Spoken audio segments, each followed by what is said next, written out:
বিদায় প্রিয় রমাদান। কলমে সংকোচ। তুমি আসো প্রতি বছর নিঃশব্দ পায়ে, রহমতের চাদর বিছিয়ে আকাশে।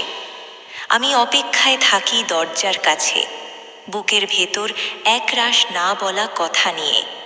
হে রমাদান, তুমি জানো আমি প্রতিদিন ভোরে উঠেছি, কিন্তু প্রতিটি ভোর আমার ছিল না। কতটা সময় গেছে হেলায়, কতটা নামাজ গেছে ভুলে, কতটা দুয়া ঠোঁটে এসে গলায় আটকে রয়ে গেছে। তুমি শুনেছ সব।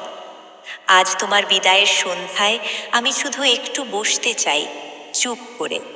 কোনো বড় কথা নয়, কোনো সুন্দর ভাষা নয়, শুধু এই ভাঙা মন নিয়ে তোমার দরবারে হাত পেতে বলি, ইয়া রব। গুছিয়ে বলতে পারিনি যা, সব জানো তুমি। হৃদয়ের প্রতিটি না বলা শব্দ, চোখের প্রতিটি না ঝরা পানি, বুকের প্রতিটি না প্রকাশ আরজি, তুমি তো জানো সব, তুমি তো শোনো সব। হে রমাদান, বিদায়।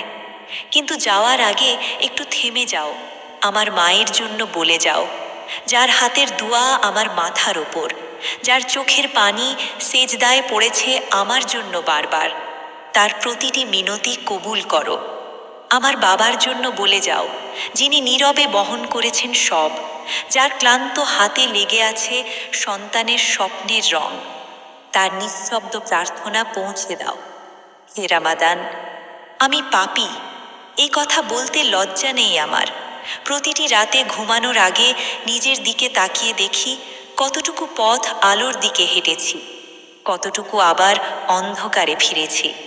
কিন্তু তোমার রহমতে বিশ্বাস আছে আমার। তুমি এসেছিলে, এই একটি বিশ্বাস নিয়ে আমি আবার ভোরের মুখ দেখেছি। ইয়া গফুর, যত গুনাহ বুকে জমেছে এই রাতে মাফ করে দাও। তোমার রহমত আমার পাপের চেয়ে অনেক বড়, এই ভরসাই আমার। হে রমাদান, তুমি বিদায় নেওয়ার আগে সাথে নিয়ে যাও সেই মানুষটার কষ্ট, যে একা রাত কাটায় কাঁদতে কাঁদতে, সেই মায়ের আর্তনাদ যার সন্তান পথ হারিয়েছে, সেই হৃদয়ের রক্তক্ষরণ যা কেউ দেখে না, শুধু রব দেখেন। ইয়াসামি, প্রতিটি চোখের পানি তুমি গণনা করো, একটিও যেন বৃথা না যায়। হে রমাদান, আগামী বছর আবার এসো, কিন্তু আসার আগে একটু দোয়া করে যাও, যেন আমি থাকি, যেন তোমাকে আবার পাওয়ার যোগ্য হই, যেন এই এক বছরে একটু হলেও ভালো মানুষ হতে পারি। কারণ তুমি জানো, তোমার প্রতিটি বিদায়ে আমার বুকে একটি প্রশ্ন থেকে যায়, আগামী রমাদান কি আমার জন্য আসবে?